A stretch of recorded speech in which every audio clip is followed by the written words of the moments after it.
বাংলার জনরবের পক্ষ থেকে আপনাদের সকলকে এই সান্ধ্য অনুষ্ঠানে স্বাগত জানিয়ে বিহারে কি হতে চলেছে, বিহারে এক্স ফ্যাক্টরি বা কি, বিহারে কি এবারে রাহুল তেজস্বী যাদবের জুটি 20 বছর পর ক্ষমতায় আসতে চলেছে? আসলে কি ঘটতে চলেছে বিহারে, সেই নিয়ে আজকে আমরা আলোকপাত করব। যদিও আগামীকাল কলকাতায় সিপিএমের ডাকা ব্রিগেড সমাবেশ রয়েছে, এই ব্রিগেড সমাবেশকে ঘিরে উৎসাহ উদ্দীপনা চরমে রয়েছে। তারপরেও আমরা বলবো যে যেহেতু প্রতিবেশী রাজ্য আমাদের বিহার, এই বিহারের রাজনৈতিক প্রেক্ষাপটের উপরে অনেক কিছু নির্ভর করছে, আমাদের মাথায় রাখতে হবে।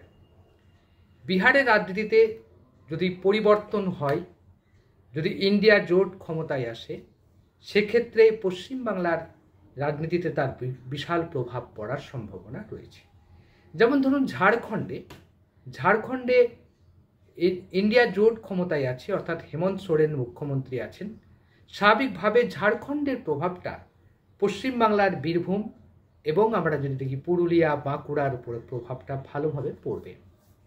একই রকমভাবে বিহারে যদি সরকার পরিবর্তন হয়, তার প্রভাব উত্তর দিনাজপুর, দক্ষিণ দিনাজপুরের একটা মালদার বিস্তীর্ণ এলাকা জুড়ে পড়বে, এটা নিয়ে কোনো সন্দেহ নেই। তাই 2025-এর বিহার বিধানসভা নির্বাচনের গতি প্রকৃতি খুবই গুরুত্বপূর্ণ। নীতিশ কুমার কি ফের ক্ষমতায় আসবেন? পাল্টি রাম নীতিশ কুমার, তিনি যেভাবে কখনো ইন্ডিয়া জোটে, কখনো এনডিএ জোটে, কখনো তেজস্বীর সঙ্গে, কখনো লালুর সঙ্গে, কখনো মোদির সঙ্গে, কখনো অমিত শাহর সঙ্গে সম্পর্ক রেখে নিজের কুর্সিকে বাঁচিয়েছেন, এবার কি কুর্সি বাঁচাতে পারবেন? সেটা এখন কোটি টাকার প্রশ্ন। কিন্তু এবার মনে হয় লড়াইটা একটু শক্ত হয়ে গেছে।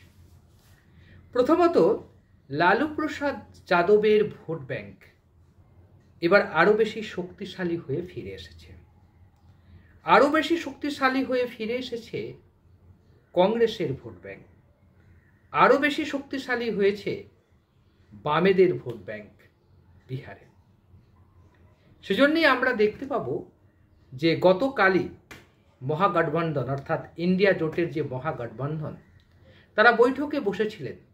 বৈঠকে বসে তারা সিদ্ধান্ত নিয়েছেন তেজস্বী যাদবের নেতৃত্বে তারা বিধানসভা নির্বাচনে, বিহার বিধানসভা নির্বাচনে প্রতিদ্বন্দ্বিতা করবেন। গতবারে 70টি আসনে প্রার্থী দিয়েছিল কংগ্রেস, এবারে আরজেডি তাকে বলছে 70টা নয়, 50টা আসন কংগ্রেসকে ছাড়া হবে। এবারে নতুন একটা দল এসছে, সেটা যে ভিআইপি পার্টি, ভিআইপি বিকাশশীল ইনসান বিকাশশীল পার্টি। এই যে বিকাশশীল ইনসাফ পার্টি যে এসছেন, ওদের ভোট, ওরাও 3-4টে ওদের এমএলএ রয়েছে এখন। ওরা ছিল এনডিএ জোটের সঙ্গে, বিজেপির সঙ্গে।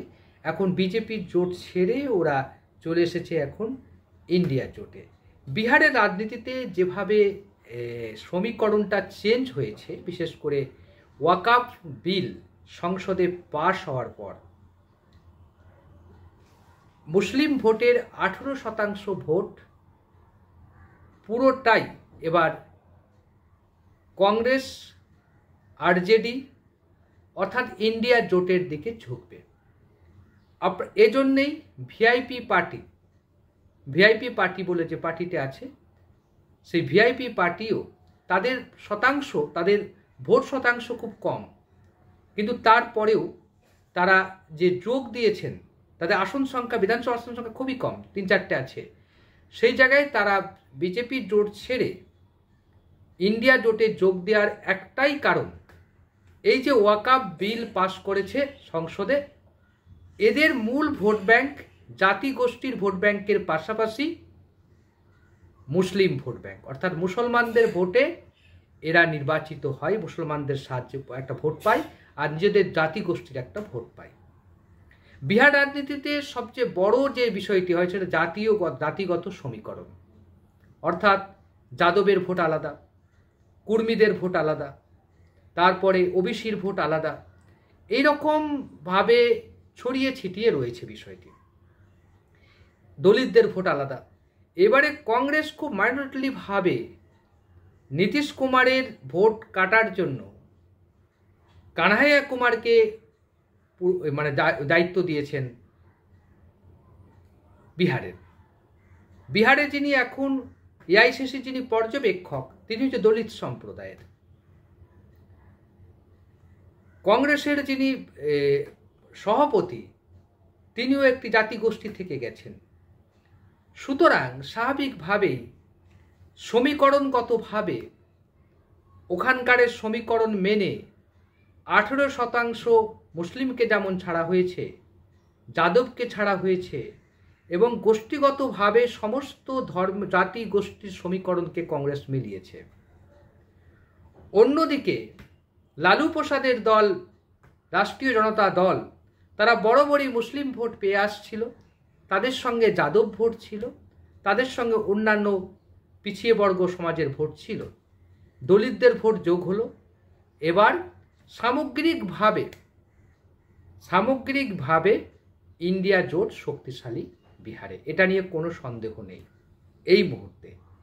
কারণ মুসলিম ভোটের একটা বড় অংশ পেত নীতিশ কুমার যদিও বিজেপির সঙ্গে বহুদিন ঘর করছেন, একসঙ্গে সরকার গড়ছেন, তারপরেও নীতিশ কুমারের ধর্মনিরপেক্ষ আদর্শের প্রতি একটা বিশ্বস্ততা ছিল বিহারের মুসলমানদের।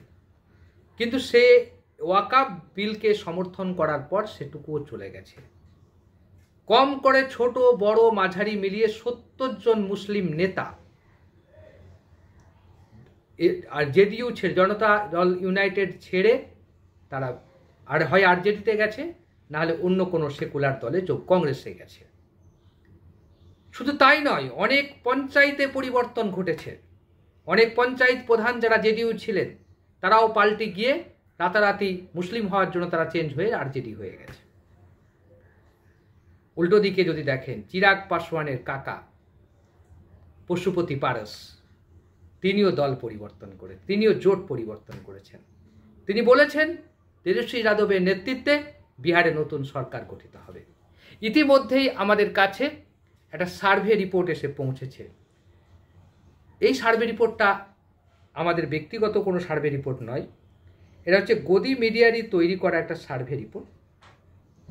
সেখানে বলা হচ্ছে যে সি ভোটার এই সার্ভেটা করেছে, সি ভোটার যে ওপিনিয়ন পোল করেছে, সেখানে মুখ্যমন্ত্রীর পছন্দের তালিকায় প্রথমেই আছেন তেজস্বী যাদব, দ্বিতীয় স্থানে আছে প্রশান্ত কিশোর, তৃতীয় স্থানে নীতিশ কুমার। তার মানে পরিস্থিতি খুবই ঘোরালো হয়েছে। 20 বছর ক্ষমতায় থাকার পর নীতিশ কুমারের অবস্থা এমন হয়ে গেছে যে তেজস্বী যাদব গত ফেব্রুয়ারি মাস পর্যন্ত এগিয়েছে শতাংশের বিচারে। 40.6% মানুষ বলছিলেন তাকে মুখ্যমন্ত্রী পদে। এপ্রিল মাসে, অর্থাৎ সদ্য সমাপ্ত যে মাসটা চলছে, এই মাসে যে সমীকরণ মানে সমীক্ষা করা হয়েছে এপ্রিল মাসে, অর্থাৎ এপ্রিল মাসে আজকে কত তারিখ? আজকে এপ্রিল মাসের হচ্ছে 19 তারিখ।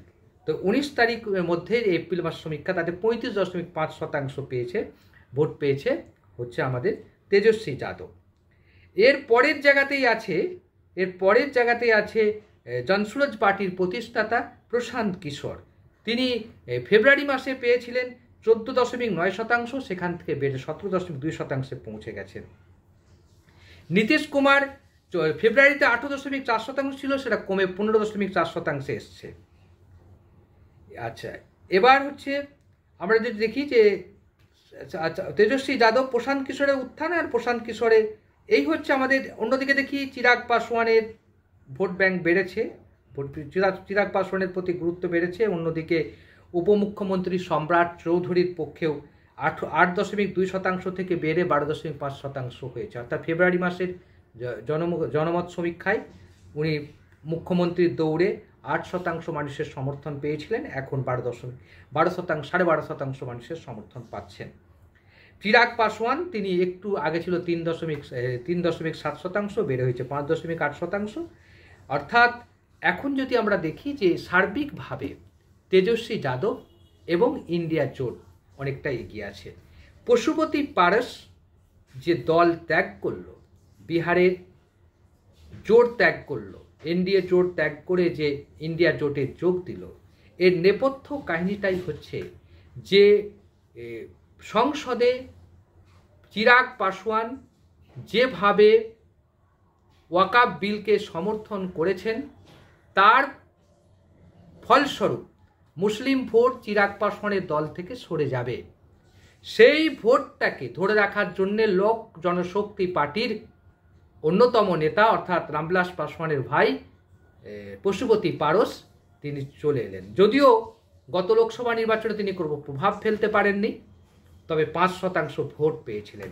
এই 5% ভোটটা খুব গুরুত্বপূর্ণ। এই 5% ভোটটাই হয়তো বাংলার এবং বিহারের রাজনীতিতে আমূল পরিবর্তন করে দিতে পারে। আপনারা কি বলছেন? আপনাদের মতামতের প্রত্যাশা রইলাম। ভালো লাগলে লাইক করবেন, শেয়ার করবেন, সাবস্ক্রাইব হয়ে আমাদের